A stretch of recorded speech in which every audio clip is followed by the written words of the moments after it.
using that link if you haven't already. In order to draw hair, we first need to have a head, which I've already drawn, and if you want to learn how to draw the head and its facial features, I have a video for that. I also added the neck and shoulders for this demonstration. The first thing to determine is the hairline, which is located on the forehead, and it indicates the roots of the hair closest to the face. If you draw 7 lines equally spaced down the head, the second line on top is our guideline for the hairline. There are many different lines you can draw for the hairline depending on the face shape, and you can see them all on screen. But for the demonstration, let's keep it simple with an oval face shape, therefore an arched hairline.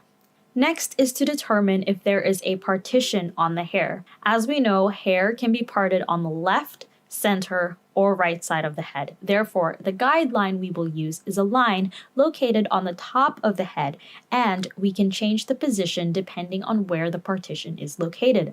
The partition line that we draw also indicates the roots of the hair.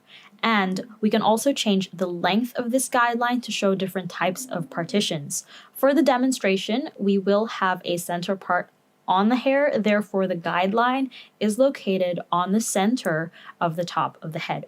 And if you decide that a hairstyle doesn't have a partition, you don't have to draw this guideline. Next is to determine if there is a hair accessory or anything that's gathering or pulling hair strands together. For example, if hair is tied in a ponytail, this means that hair strands gather to a point where the hair tie is located. So we add a guideline, which I will call the gather point. This is located anywhere where there is hair. And we can change the position and length of this guideline depending on the hair accessory. For the demonstration, I'm going to tuck some hair behind her ear, which isn't a hair accessory, but it acts like one as it gathers hair to that one spot. And because of this, the guideline I used is not a point, but instead a line that follows the top of the ear. And once again, if you decide that a hairstyle doesn't have any hair accessories, you don't have to draw this guideline. Now that we have the guidelines in place, let's draw the strands of the hair. And there are 2 curves that I like to use. The first one is the S curve, which I use to draw long hair strands. So that's what I'm predominantly using for the demonstration. Keeping in mind that hair grows from the hairline and the partition line, this is where we start to draw our S curves. It follows the shape of the top of the head and it falls down to the shoulders. And depending on the type of hair, we can change the degree of the S curve, and you can also make it irregular. So a subtle S can be used for a natural straight hair, and a strong S can be used for wavy hair. You can also repeat the number of S curves in that strand to create curly hair or kinky hair. So if you draw these curves repeatedly side by side, you get something that vaguely resembles hair. That's pretty much the idea of hair strands. However, I personally don't like to draw every single strand of hair. Rather, I like to think of hair in bunches or in bulk.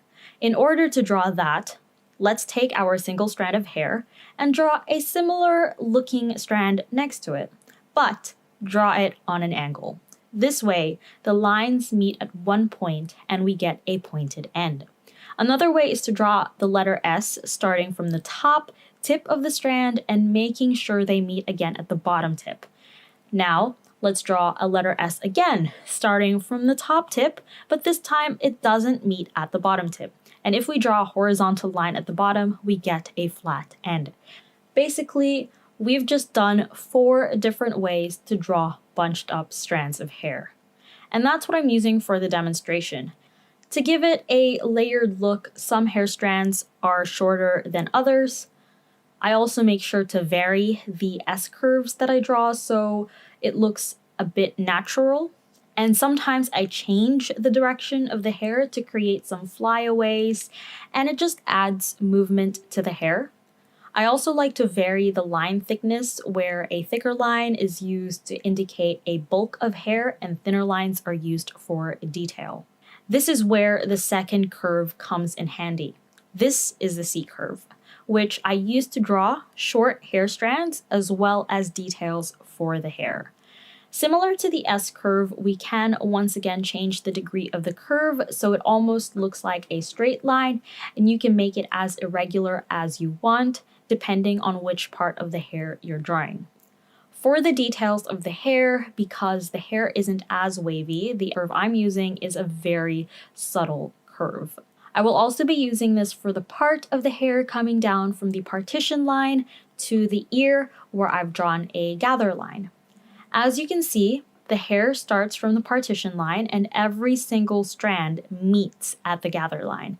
The idea behind this is that the hair is being pulled from the root to behind the ear, and the hair falls back down to the neck and the shoulders. I then continue to draw the rest of the hair, as well as add some details that I feel are necessary, but that pretty much explains the foundations of hair. You can use these guidelines and curves to create a variety of hair types and styles, allowing you to experiment and use this as a starting point to stylize and create different characters. As you can see on screen, the guidelines can move around and change to your discretion. You can create short hair, long hair, hair that's tied up, or hair that's kept down, braids and updos. The basics are there, and now it's up to you on what you want to create with it. And as I mentioned before, I've included some resources from Skillshare down below, which I believe are really helpful when drawing hair. I really liked Hairstyles 101, Draw and Color Hair for Character Design by Maria Leah Malandrino. I think that would be a great follow-up video to this, as she talks about how to draw hair for different characters and personalities. This one isn't hair related, but I absolutely loved the animation classes by Libby Vanderplug and Manon Luart. I'm not sure if I'm saying their names correctly, but they both inspired me to improve my animation skills, which I've applied onto this video, and I hope that you guys appreciate the little animations I did to help aid my tutorial. I will link all of the classes down below, so I highly recommend that you check them out. A few final tips are to, of course, practice and don't be afraid to use reference photos. I think it'll be very helpful to see a reference image and identify where the hairline is, the partition line is, and if there are any gather points or gather lines on the hairstyle. I think this will help a great deal when it comes to tackling hair, which can be as simple or as complicated as you want it to be. And that is it for this video. I hope that you found it helpful. If you did, please give it a thumbs up, share, and let me know your thoughts on this tutorial. I would greatly appreciate your feedback and take it on board for my future tutorials. If you follow this tutorial, tag me on social media as well. I would love to see it. And don't forget to subscribe for more videos and push that notification button to know when I upload. Thank you so much for watching, and I hope to see you in my next one.